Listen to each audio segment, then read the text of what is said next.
Sound off for Chesterfield. Chesterfield, the only cigarette in America to give you premium quality in both regular and king size, brings you Dragnet.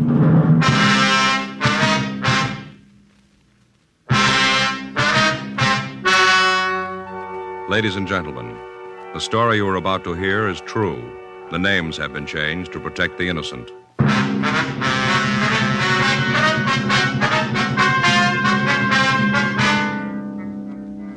You're a detective sergeant. A series of holdups takes place in your city. The victims are managers of large markets. You've got a description of the suspect. Your job, get him.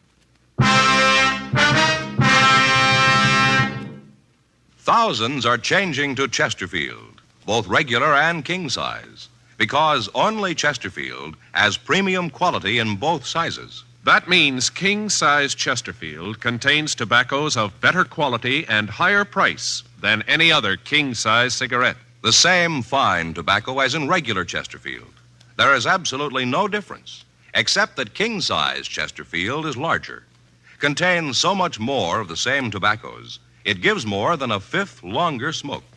Yes, more than a fifth longer smoke from king-size Chesterfields. So remember, Chesterfield is the only cigarette to give you premium quality in both regular and king size. Buy 'em either way you like 'em, regular or king size. You'll find premium quality Chesterfields much milder.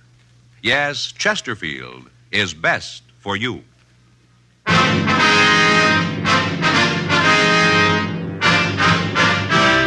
Dragnet, the documented drama of an actual crime. For the next 30 minutes, in cooperation with the Los Angeles Police Department, you will travel step by step on the side of the law through an actual case transcribed from official police files. From beginning to end, from crime to punishment, Dragnet is the story of your police force in action. It was Thursday, February 7th. It was raining in Los Angeles. We were working the day watch out of robbery detail. My partner's Frank Smith. The boss is Captain Didion. My name's Friday. I was on the way back from R&I, and it was 8:42 a.m. when I got to room 27A. Robbery. Hey, you, Joe? Yeah. Where you been? Down to R&I. Oh, I'm sorry I'm late. No, there's no problem. Couldn't get the car started. The battery was dead. I had to call the gas station and have them get me started. Well, don't worry about it. It's okay. Anything here in the book? No. Checked him when I got in. Had a 211 out in Westwood last night. Same M.O. Might be the guy. Who's checking it? Murph and Creasy went out there this morning. Here's the stuff we got last night. R&I went through it. Doesn't look like they got anything. You seen the skipper yet? Oh, I saw him come in. I didn't talk to him. Came in, went to his office carrying a bottle of milk. Well, that figures. He's like a barometer, isn't he, Joe? When there's no milk on his desk, you know everything's under control. Yeah. As soon as that milk comes out, you know the ulcers are grinding. Yeah, I suppose. That must be real rough on him, though, the way the papers have been yakking about this thing. I saw Captain Jack this morning on the way in. Yeah? He said the corner pocket's leaning all over him. Well, there's got to be an answer someplace. The guy can't just keep walking into the stores and walking out again. He's got to make a mistake someplace. Yeah. What's it figure, 6 jobs so far? Yeah, 6 of them. Every one of them, he's made it clean. Hot shot. I'll get it. Well, those figures were wrong. Yeah? He just made it 7.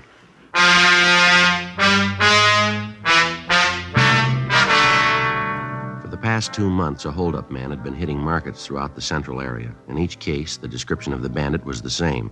His M.O. tallied with that used in other robberies. In each instance, the bandit had been waiting for the manager of the market when the store was opened. At gunpoint, the suspect would force the manager to accompany him around the market. He'd push a wire food cart in front of him as they walked. He'd pick up various merchandise and place it in the basket. He'd then force the manager to open the safe, clean it out, lock the manager in a cold storage vault, and walk out of the market pushing the food cart in front of him. Special stakeouts had been arranged at the markets.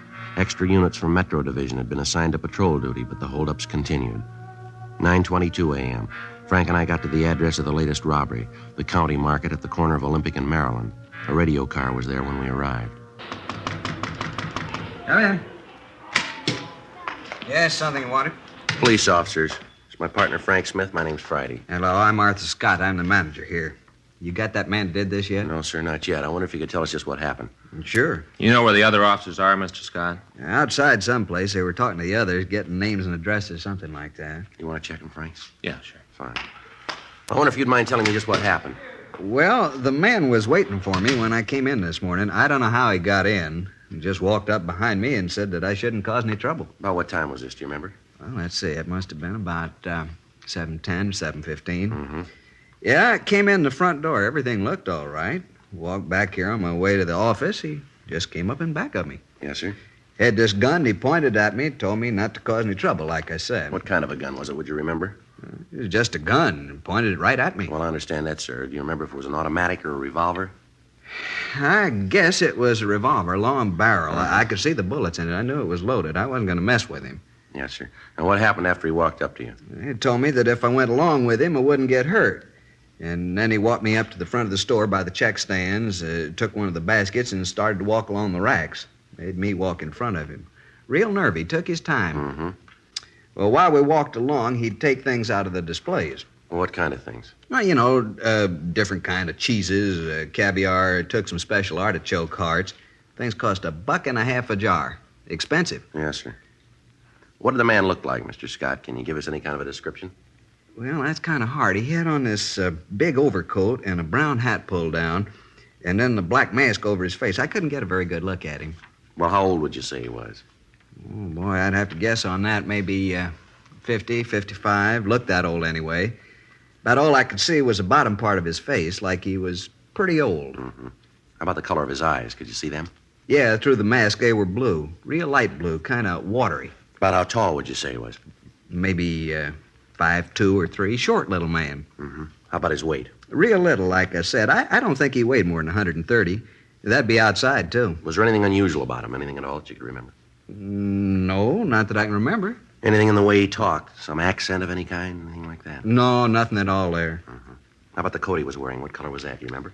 It was a dark brown, sort of a herringbone. Looked real old, like it'd been worn for a long time, kind of frayed around the edges of the cuffs. You know, around here like this, and the buttonholes on the coat were all torn, too. Oh, excuse me. Yes, sir. Go right ahead. Scott? Yeah. How much? Yeah, and how much a case? Mm-hmm. That's not too bad. Yeah, we'll order 25 cases of it, huh? We'll use it as a loss leader this weekend. Okay. Well, don't bother me about it now. You do what you think. Okay. Seems like nobody can do anything but you. Give people a little responsibility, they hardly ever know how to use it. Yes, sir. Wonder if you'd go ahead with your story. Hmm? Well, right after this man picked up the food? Oh, well, at first I thought he was going to take that. And then I got to thinking about the stuff in the papers. You know about the Black Mask Bandit? Yes, sir. Well, I got to thinking about that, and then I knew who he was. I tried to get as much information about him as I could. Not much, anyway. About this time must have been 7:30 or so. Jack Thomas came in. He works in the vegetable department. And right away, this guy said for him to get in the back. You mean back here? No, back in the meat department. Put him right in the refrigerator. Well, what about the other employees? What happened when they came in? He'd make them get back in the refrigerator. Cold. People were pretty lucky. Being as how it was cold outside, most of them had coats on. Would have froze if they didn't have. I understand. Customers, too. They'd come in, he'd put them in the refrigerator. There was 14 people in there when he got through. A couple of kids, too. Came in with their mothers. I see. Well, then he took me back to the safe, made me open it. I thought about saying no, but it's a little safe, you know, down low. Yes, sir. Well, I knelt down to work the combination. I looked up at him, had the gun pointed right at my head. I looked right into the barrel, saw the bullets in the cylinders. I was scared, and I opened the safe. He took the money and put it in a paper bag and dropped it into the basket. And he put you in the refrigerator, too, did he? Yeah, that is, he started to. When he opened the door, the people in there were all shivering, flailing their arms around, trying to keep warm. It's a little room, not much bigger than this, and there wasn't much room to flail. Anyway, they asked him if he wouldn't let him out. He said no, but then he asked me if there was someplace else he could put him. And I told him that the only place I could think of was another storage room. We use it sometimes when we got a real big shipment of meat. Don't usually keep it under refrigeration. I see. He let you all go there, huh? Yeah, the darndest thing I ever saw. 14 of them. All 14 herded them just like cattle. Moved them all to the other cooler. They were all so cold they'd have done anything to get out of that one. I tell you, officer, I was scared that one of them might try to be brave about it and cause trouble. I think that guy would have killed him right on the spot. Yes, sir. Well, what'd he do then? Well, he locked the door. Then from what I could see through the cooler window, he just strolled out of the store and down the street. He was still wheeling a basket in front of him. I see. Anything, Frank? Yeah, Joe. I checked with Wheelock from the radio car. He said they canvassed the neighborhood, came up with a man who thinks he saw the bandit drive away. Was he able to give us any kind of a description on the car? No. Said he saw this guy walking down the street pushing a basket and thought it was kind of funny. Didn't pay too much attention to it. Saw him get into a late model Ford and drive away. Couldn't give a very good description of the car. Said it was a dark color. Not sure about the year. The guy still had that mask on? No, didn't have the mask, but the fellow didn't notice anything about his face. Can't help us much there. He's going to come down and look through the mug books. Oh, that's good. Do you have any idea how much money was taken here, sir? Well, no, I can't tell you to the penny, but I figure about $3,500. You usually keep this much money on hand, do you? No, not as a rule. I didn't get to the bank yesterday. We had an inventory sale going on. I just didn't get the chance. Did the bandit take anything you think might help us identify him? Anything from the safe that you might be able to describe? No, not a thing. Just the money. Of course, that's enough. There wasn't much in there. A wristwatch that was lost here in the store. He looked at that but threw it back into the safe. Was he wearing gloves, do you remember? Yeah, he was. Looked like pigskin, sort of a light tan. Mm-hmm. Oh, I know what you're thinking about, fingerprints. No, with those gloves, he wouldn't leave any. Yes, sir. Say, officer. Yeah? You talked to the other officer that was here, the one in the car? Yes, sir, I did. He was kind of in charge of the people in the icebox, took care of them. Was any of them hurt? No, sir. Some of them were pretty cold, but they were all right. Yeah, we keep that box turned way down to sub-zero. Yes, sir. I wonder if, as police officers, you'd mind talking to those folks. They're all good customers here. I'd hate to lose them to Frenchie's Fine Foods down the street. Where's that, sir? Frenchie's Market just down the street. He's going to make a big thing out of this. By noontime, it'll be all over the neighborhood. Well, I'm sure none of your customers will blame you, sir. Well, no, officer, it ain't exactly that. That Frenchie's going to make a big reputation on my back. Well, Mr. Scott, markets have been held up before. Yeah, but not with our motto. What's that? We freeze anything. 9:46 a.m. Frank and I continued to talk to Arthur Scott. We questioned him about the actions of the holdup man, but he was unable to give us any new information. The crime lab came out and checked the store. The M.O. was the same. He'd entered through a rear window. Tool marks were found. Photographs were taken. No other physical evidence was found. 10:14 a.m. We drove back to the office and checked with Captain Didion. 3 other teams of men were assigned to help us in interviewing the people who had been locked up in the refrigerator. None of them could add anything to what we already knew. Because of the age of the bandit and the smoothness with which he operated, we had a hunch that he might have served some time in a state prison. Frank and I checked out a trip car and drove up to Folsom Penitentiary. We checked with Warden Heinze and told him what we wanted. For the next 2 days, we checked the prison files. We got several possible leads, but when we got back to Los Angeles, none of them led anywhere. Tuesday, February 12th, 8:49 a.m. We checked with Captain Didion. Well, you come up with anything? No, not a thing, Skipper. We checked them all out. Nothing. How much longer you figure it's going to take you to come up with something we can use? We're doing everything we can. We've run down every lead. They all go nowhere. Yeah, I know. I've been telling the corner pocket that all month. It doesn't prove a thing, and they aren't buying it anymore. Well, Frank and I got an idea, Skipper. It's kind of wild, but might turn it. Well, let's hear it. If you take a look at the map over here. Now, the last 2 months, he's hit 7 places here. Here, through here, and up and through here. Not much of a pattern, but maybe there's enough to work on here. Mm-hmm. From the way he's worked in the past, he's going to be waiting in the stores when the manager comes in. So the problem is to find some way to check the managers after they first get to the stores. So? Well, so most of the stores open about 8 o'clock. From what we've been able to check out, the managers get in about 6:30 to 7. We make arrangements for them to call the office after they're in the stores and they've checked them through. How are you going to work the calling? Well, Frank and I figured that if we could stagger the calls, so we'd get one at, say, 6:30, next one at 6:31 or 6:32, and so forth. We allow them 5 minutes leeway. If we haven't heard from them in that time, then we know something's wrong. See? How many men do you figure you're going to need to do this? Well, maybe 2, 3 other teams. Those and the men from Metro that we have now. It's wild, Skipper, but it's about the only thing we got left. How long will it take you to check with the store owners? Well, maybe 2, 3 days. We figured we'd keep it in this area right over here. It seems to be maybe where he'll hit next, for all we can. Now, just a minute. Robbery, Didion. Yeah. When? They sure about the ammo?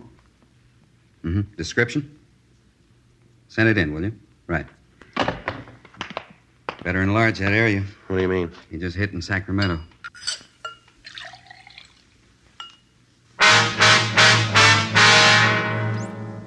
Tuesday, February 12th, 3:45 p.m. Frank and I talked on the phone to Fritz Kaminsky, chief of police in Sacramento. He told us that the market bandit went through the same sequence of events that had characterized his operations in Los Angeles. First, he took several food items from the display stands in the store, and then he forced the manager to open the safe. After robbing the safe, the thief locked the manager in a meat refrigeration locker and left the store. A witness in the neighborhood saw the suspect leave the store and said that he'd escaped in a late-model dark Ford sedan. He was unable to give us much of a description of the man, but he said that he was elderly, small, and that he'd been dressed in a brown overcoat and a brown hat, and he wore a black mask. There could be little doubt that it was the same man who had been hitting the markets in the Southland. Wednesday, February 13th, Frank and I checked out a trip car and we drove up to Sacramento. We talked with the victim and with the witness. Both of them were unable to find the thief's picture in the mug books. Stakeouts were arranged on the markets in the Sacramento area, and additional bulletins were gotten out on the Ford sedan. Frank and I returned to Los Angeles and started to set up the plan that we discussed with Captain Didion. Each of the store managers agreed to cooperate, and starting the morning of February 18th, the plan was put into operation. 3 weeks passed. The bandit failed to hit again. March 18th, 6:37 a.m. Robbery, Murphy. What's that number? Yes. Robbery, Smith. Yes, sir. Okay, thanks. Thanks a lot. Number 38, okay. Right, still no word from 34. We better get ready to roll on it. Let's see. That's that supermarket on Palmetto Avenue. That's right. Let's go. Murph, Yeah? catch the rest of the calls, will you? Yeah, sure, Joe. What do you think, Joe? I don't know. Let's find out.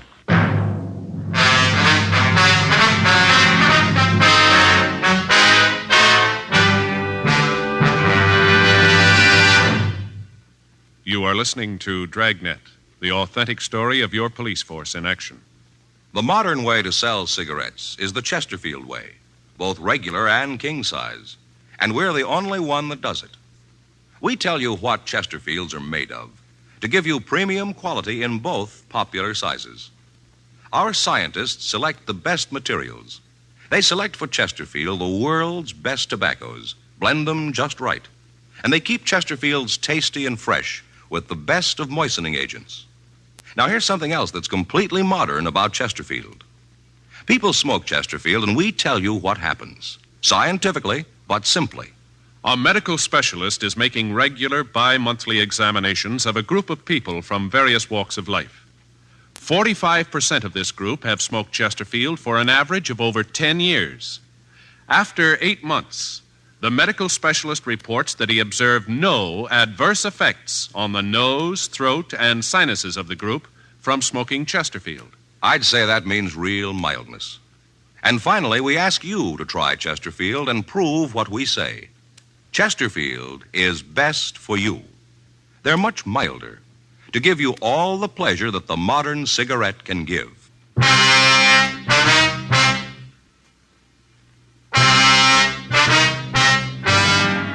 It took us a little over 5 minutes to get to the store on Palmetto.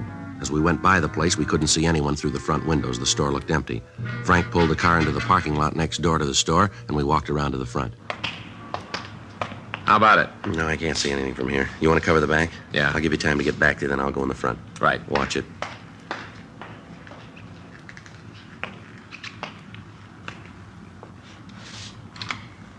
I tell you, I don't know the combination. I don't want any trouble. I'm trying to be nice. I don't want to hurt you.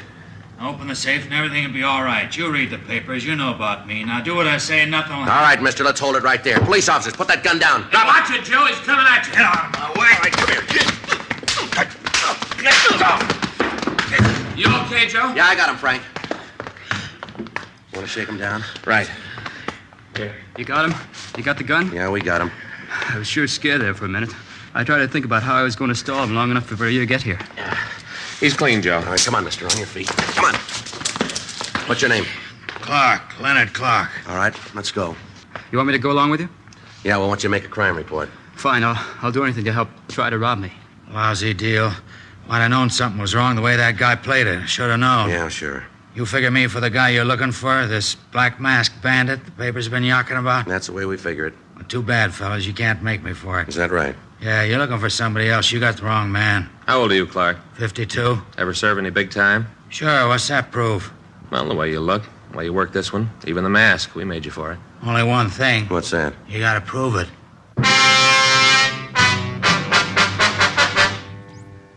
8:30 a.m. We took Leonard Clark downtown to the city hall. We talked to him for about an hour. He admitted trying to hold up the market, but he insisted that he was not the black masked bandit.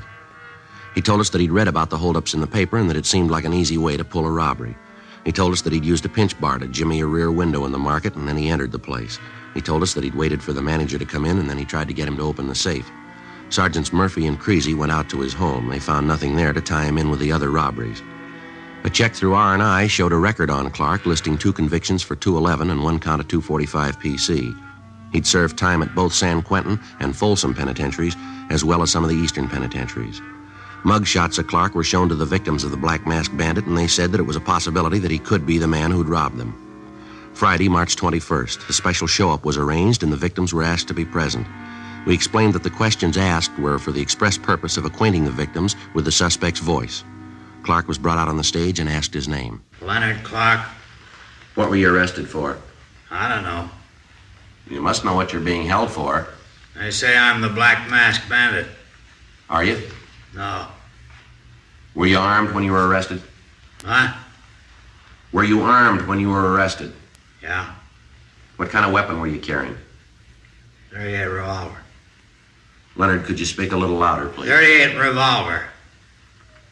How long you been in jail? Since Tuesday. Where were you arrested? Market out on South Palmetto. It's a long street. Where on South Palmetto? 1721 South Palmetto. What were you doing there? Was arrested for trying to hold up the place. You ever done any big time? Huh? I say, you ever done any big time? Yeah. Where? At Q in Folsom. What'd you do the time for, Leonard? Which time? Well, let's take them in order. How about Quentin? 5 to life for robbery. How about Folsom? Same thing. You owe any time now? Yeah, I'm on parole. Joe, Yeah. ask him to turn around, will you? The victims can't see him too good. All right. Leonard, take a quarter turn to your left. No, Leonard, to your left. All right, now another quarter turn. Another quarter turn. Now another quarter turn. No, same way. Another quarter turn. Now face the front, Leonard. Where do you live? Out in Hollywood. Where? Corner of DeLongpre and Monroe, apartment house. It's a good-sized corner. Which apartment? Ashley Arms, apartment 604. What do you do for a living? I'm a carpenter. A what? Carpenter, I said. You work steady? Yeah. Who do you work for? I'm a carpenter for a contractor named Gagely. Now look straight, will you, Leonard? Straight ahead. Yeah. You remember where you were on February 7th? That was a Thursday. No. You got no idea at all? Not at all. You own a car. Yeah? What make is it? It's a Ford. Speak up, will you, Leonard? We can't hear you. A Ford. What color is it? Dark blue, What year? 1950. All right, Leonard. Now would you step over to the side of the stage? No, the other way. The side of the stage. How's it look, Frank? Nothing yet. Manager at the county market seems to think it's him. The others aren't sure. Yeah. Well, maybe when we get the coat and mask on, it'll help. Those clothes, Leonard, are they yours? Yeah, they're mine. How about that mask? That belong to you, too? Yeah. Would you put the mask on? Well, just put it on. That's it. Now put the hat on. Not the way you usually wear it? That's right. All right. Take a quarter turn to your left. No, Leonard, your left. Oh. That's it. Now again. And again. Once more. All right, now face forward. Now all the way around. Come on, Leonard. Straight forward out this. That's it. Yeah. Now repeat these words. Just be quiet and you won't get hurt. Just be quiet. You won't get hurt. Now say, open the safe and don't cause any trouble. Open the safe. Don't cause any A trouble. little louder, Leonard. Open the safe and don't cause any trouble. All right, Leonard, you can take the mask off. How many times have you been arrested? I don't know. About how many times would you say? Maybe 15, something like that. What'd you fall for? Suspicion. Suspicion of what? A lot of things. They didn't nail me for 'em. How old are you now, Leonard? 52. How old were you when you were arrested the first time? 16. You've had quite a life, haven't you? Yeah, I fell among evil companions. All right, Leonard, that's all. Well, how about it, Mr. Scott? I can't be sure, Sergeant, but I think that's a man. Can I see a minute, Joe? Scott just gave a tentative identification. Yeah, well, he's the only one. What do you mean? The others say we got the wrong man. 11:45 p.m. We returned Leonard Clark to his cell. Frank and I continued to question the victims of the Black Mask Bandit. Only one of them was able to give us a tentative identification. Clark would be filed on the following morning for attempting to rob the market on Palmetto Avenue, pending investigation on the other charges. The working detective has come to know that many times at a show-up, identifying witnesses sometimes become confused, sometimes fail to speak up for one reason or another, sometimes due to fear, the idea of incriminating a man, thus making the officer's task of bringing a suspect to justice all the more difficult. In spite of the lack of identifying witnesses, Frank and I felt reasonably sure that we had the Black Mask Bandit in custody. The following morning, March 22nd, we checked into the office to fill out the follow-up forms. You know, Joe, I just can't figure it. He's got to be it. He's got the motive, the opportunity, everything. Yeah, M.O. matches. We got him on one count anyway. What happens now? Well, I guess we just wait. If there aren't any more holdups, we know we got the right guy. It's about the only way you can do it. Anyway, you slice it, Clark's finished. The court gets through with him this time, they'll nail him for life. Yeah, I suppose so. He sure looks like the guy to me, though. I tell you, Joe, he's got to be it. Everything fits with him, all the way down the line. That's what I figured, too. Friday, Smith? Yeah, Skipper. Call from Hollywood Division. Just had one at 3rd and Selma. Yeah, what about it? Black Mask Bandit. We haven't got him.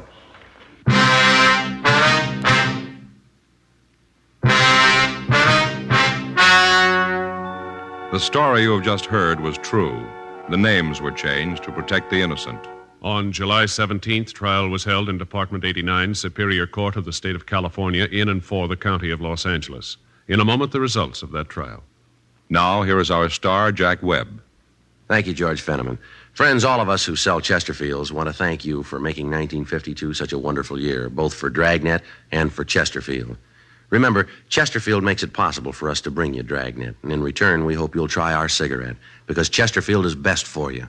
Premium quality Chesterfield. Either way you like them, regular or king size, they're much milder.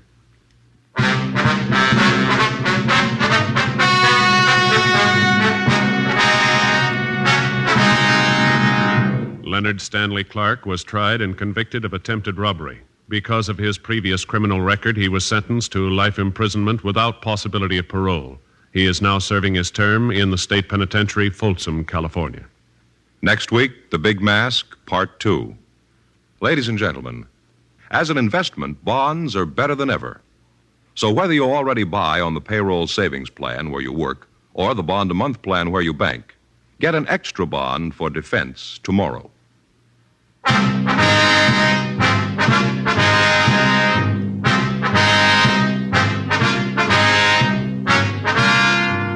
You have just heard Dragnet, a series of authentic cases from official files. Technical advice comes from the Office of Chief of Police W.H. Parker, Los Angeles Police Department. Technical advisors, Captain Jack Donahoe, Sergeant Marty Wynn, Sergeant Vance Brasher. Heard tonight were Ben Alexander, Whit Connor, Harry Bartell. Script by John Robinson. Music by Walter Schumann. Hal Gibney speaking. Sound off for Chesterfield. Either way you like 'em, regular or king size, you'll find premium quality Chesterfields much milder. Chesterfield has brought you Dragnet, transcribed from Los Angeles.